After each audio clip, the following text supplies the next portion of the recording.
In this lesson, we're going to take what we learned previously, text to image and image to text, and put them together in a single fun app that we can play with.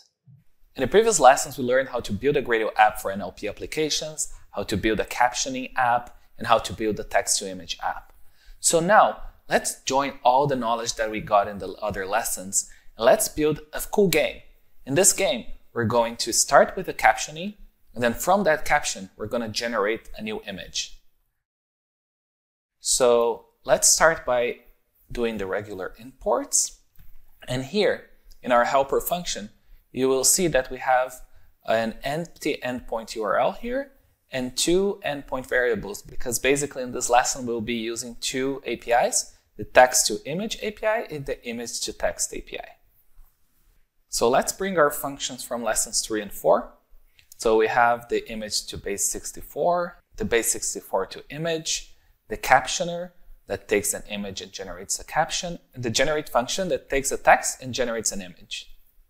So to get started, let's import Gradio. And let's build a simple captioning app.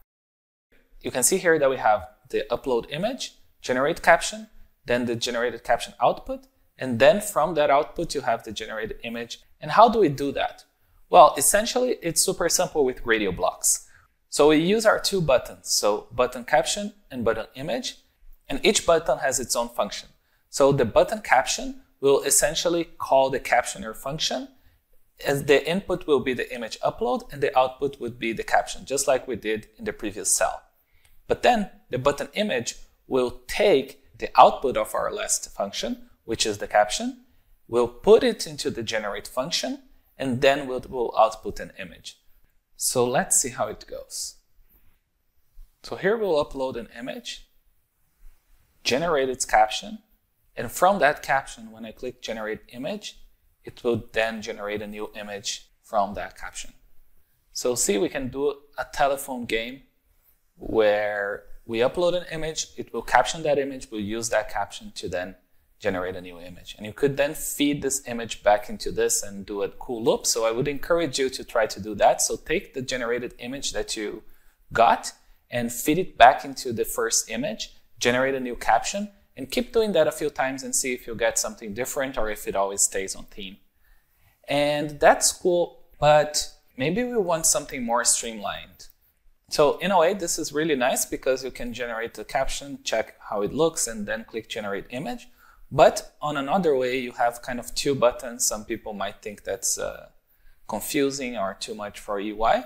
So it's really up to you, but I want to show you what a streamlined version would look like, where you would have a single function that is called caption and generate that essentially calls the captioner and the generation.